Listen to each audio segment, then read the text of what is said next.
안녕하십니까, 유튜브 세상보기입니다. 최근에 캐나다가 높은 실업률과 그리고 부동산 가격이 폭등해서 경제도 안 좋은데, 게다가 트럼프 취임 후 계속 트럼프의 조롱거리로 전락되다가 마침내 관세 폭탄까지 맞아가지고 캐나다와 미국의 관계는 급속도로 얼어붙고 있습니다. 그동안 캐나다의 트리도 총리는 2015년 11월에 취임하여 2025년 1월 사임할 때까지 무려 총 9년간 총리직을 수행했습니다.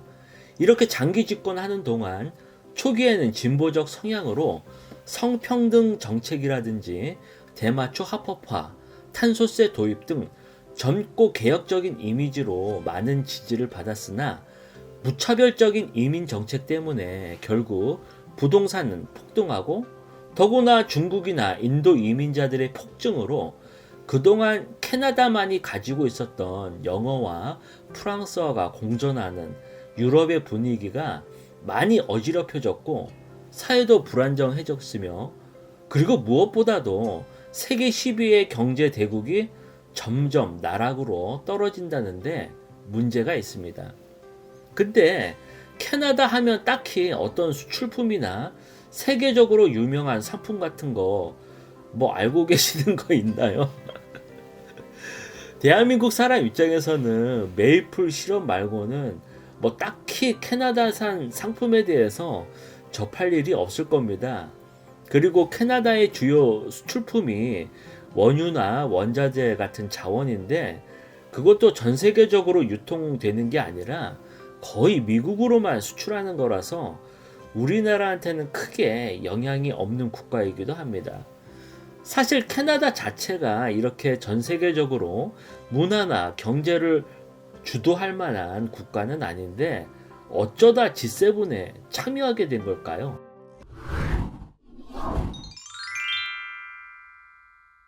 먼저 G7이 왜 생겨났는지 그 이유부터 알아볼 필요가 있는데요. 2차 세계대전이 끝나고 미국이 브레튼 우즈 체제로 만든 근본위 제도를 기반으로, 원래는 전 세계가 고정 환율제로 변동성이 없었기 때문에 전후 세계 경제의 안정과 성장을 이끌 수 있었습니다. 즉 이렇게 별 문제 없이 잘 굴러갔던 브레튼 우즈 체제가 미국이 베트남전에 참전하면서 빨리 끝날 줄 알았던 전쟁이 계속되는 미군이 삽질로 점점 길어지고, 결국 달러에 대한 지출이 많아져서 결국 근본위 제도만으로는 더 이상 달러 채권을 유지할 수가 없어 닉슨 대통령이 71년도에 금으로 교환했던 달러 가치를 그냥 시장 가치로 결정한다는, 한마디로 변동 환율제로 한다고 선언을 했습니다.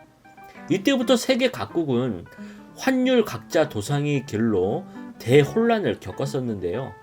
사실 많은 나라들이 미국의 금을 의탁하면서 미국에 대한 신뢰로 세계 경제의 안정성을 추구하던 것이 깨져서 크게 뒤통수를 맞은 듯한 충격을 받았습니다. 게다가 1973년 10월 제4차 중동 정전 때문에 1차 오일 쇼크가 전 세계적으로 덮쳤고, 석유 가격이 급등하면서 전 세계적으로 경제 위기가 발생합니다. 무려 1973년 10월부터 1974년 1월까지 단지 4개월 동안에 무려 석유 가격이 4배 이상 폭등하게 되었고, 이 때문에 전 세계적으로 스태그플레이션이 일어났습니다. 전 세계가 변동 환율제로 어지러운 가운데 석유 가격까지 미친 듯이 날뛰니, 이런 대공황적 경제 문제 때문에 서방 세계에서 특히 프랑스가 주도해서 세계 경제를 이끄는 경제 주요국들, 유럽의 프랑스, 독일, 이탈리아, 영국, 그 다음에 아메리카 대륙의 미국, 그리고 세계 경제의 신흥 강자로 아시아를 대표하는 일본, 이렇게 모여서 어느 정도 서로 간에 입장을 정리하고 의제를 설정하여 체계를 갖춰서 경제 위기를 대응한다는 것인데요. 사실상 이런 강대국인 나라들이 모여서 합의를 본다면은 지구상의 공산권 말고는 거의 나머지 국가들을 다 이끌 수 있는 파워를 가진 나라이기 때문에 당시 혼란스러운 경제 상황을 어느 정도 불확실성을 회복할 수 있고, 더 나아가 군사적이라든지 안보 분야에 대해서도 서로 간의 대오를 이룰 수 있다는 그런 의도로 출범했습니다. 그래서 원래는 G7이 아니라 G6 정상회담이었고 1975년 11월에 프랑스 헝부이에서 처음 열렸습니다. 당연히 첫 번째 의제는 에너지 문제와 극심한 인플레이션에 대한 경제 문제를 다뤘었는데요. 처음 참여한 미국은 이때 유럽의 각국 나라에 대해서 정말 대차게 까인 그런 회담이었습니다. 아시는 분도 많겠지만 사실 유럽 구대류 쪽에서는 미국을 아래로 보는 은근히 무시하는 경향이 있습니다. 왜냐면은 미국이라는 나라 자체가 유럽의 아웃사이더들이 모여서 만든 그런 나라이기 때문에 한마디로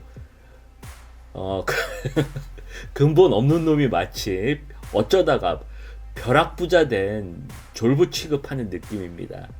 그러니 G6 정상회담에서 처음 참여한 미국 입장에서는 그나마 자신의 입장에 서주는 건 영국 쪽이고, 일본 같은 경우는 그냥 깍두기로 특유의 다테마의 입장을 보이는 그런 병맛 같은 존재로서 영 맞듣지 않게 생각하게 됩니다. 그래서 제2차 세계대전을 승리로 이끈 미국은 유럽을 구해줬다고 마땅히 큰형님으로 존중받을 거라 생각했는데 막상 분위기가 쎄한 것이 무시당해 큰 충격을 받게 됩니다. 그래서 미국이 깨달은 것은 유럽 국가들을 상대하려면은 확실히 자신이 편에 설 쪽수가 있어야지 정상회의를 주도할 수 있는 파워를 만들 수 있구나 생각한 끝에 결국 어거지로 캐나다를 다음 회의부터 끌어들이게 돼서 결국 지금의 G7으로 만들게 된 것입니다. 사실 아무리 캐나다가 선진국이라고 쳐도 세계적으로 크게 군사적으로나 경제적으로 영향력이 있거나 문화적인 파워가 없는 나라인데 단지 땅덩어리만 크고 미국의 옆에 있어서 미국 경제의 빌부터 기생하면서 그나마 평온하게 잘 살고 있던 나라라서 미국의 입김에 좌지우지할 수밖에 없는 그런 나라입니다. 아무리 세계 10위의 경제 대국이라고 해도 미국이 캘리포니아주가 세계 5위 정도의 규모를 갖고 있는 데 비해 겨우 텍사스주 정도 될까 하는 그런 경제 정도라서 솔직히 그냥 미국의 한 주로 치자라고 말한 것을 농담으로 치부하기에는 사실인 게 현실입니다. 그러니 프랑스, 독일 같은 경우에는 영 마뜩치 않지만은 캐나다가 참여 안 하면은 미국이 깽판치고 파토 놀 게 분명해서 그냥 G7으로 받아들여서 지금까지 온 것입니다. 21세기 들어와서 전 세계 패권이 다극화되고 더군다나 캐나다도 이젠 국력이 점점 약해지는 게 이렇게 이민자 폭증 문제로 한 세대에 끝날 문제가 아니라 한 세기 이상 걸려야지 겨우 해결될까 말까 한 그런 문제라서 앞으로도 쉽게 나아지긴 어렵다는 게 문제가 있습니다. 그래서 더 이상 G7의 주요 국가로서 어젠더를 이끌 만한 능력이 없기 때문에 그냥 빼버려도 무방하다는 것입니다. 그럼 만약에 캐나다가 빠진 자리에 그럼 대한민국이 들어갈 수 있지 않냐? 라는 것은 또 다른 문제입니다. 예전에 냉전 체제 때 G7은 그야말로 서방 세계를 대표하는 리더 국가였다면 지금처럼 다극화된 세계에서는 국제사회에 여러 가지 솔루션을 제공하는 국제 모임들이 있기 때문에 G7에 참여한다고 해도 대우받고 존중받기보다는 여러 가지 의무와 비용만 내라고 닥달할 게 뻔하기 때문에 꼭 오라고 읍소하지 않는 이상 일부러 굳이 참여할 필요는 없다고 봅니다. 그래서 트럼프 같은 경우 서방 세계의 고상한 사교 모임으로 전락한 이런 G7 정상회의를 못마땅하게 여기고 개편하려는 것입니다. 그래서 전에 올림픽 유치에 대한 부정적인 에피소드에서도 다룬 적이 있지만은 이런 국제적인 행사나 모임 같은 것에 집착하지 말고 잘 찍은 드라마나 영화 때문에 오히려 그런 K컬처가 전 세계적인 파급력이 더 높은 게 현재 세상입니다.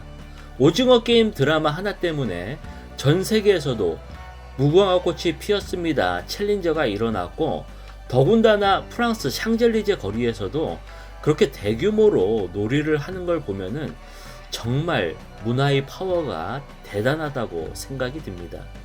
정부에서도 이상한데 헛돈 쓰지 말고 그냥 문화예술에 관련해서 끊임없이 지원을 해줘야지, 그게 오히려 국격을 높이고 국제적 파워를 키울 수 있다는 것을 항상 명심하길 바랍니다. 오늘 내용은 여기까지입니다. 구독과 좋아요 항상 정중히 부탁드리겠습니다. 좋은 하루 보내시기 바랍니다. 감사합니다.